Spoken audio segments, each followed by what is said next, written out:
Şahin'in avnasın, yaralı yavrum avnasın, avnasın.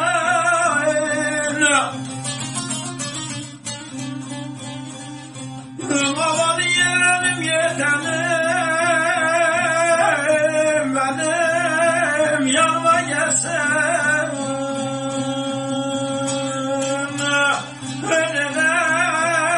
Benim yanıma gelsen.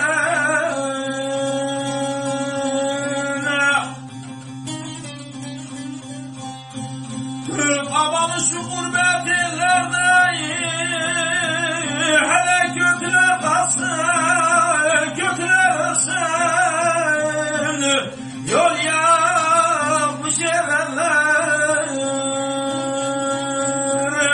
bizden ile gidelim.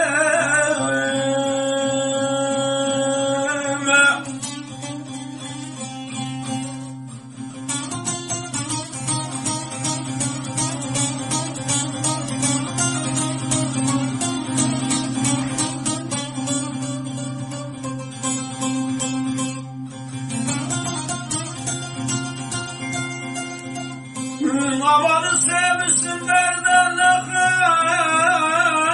haberim var benim, yaralı yavrum var benim, hele var benim, var benim, var benim.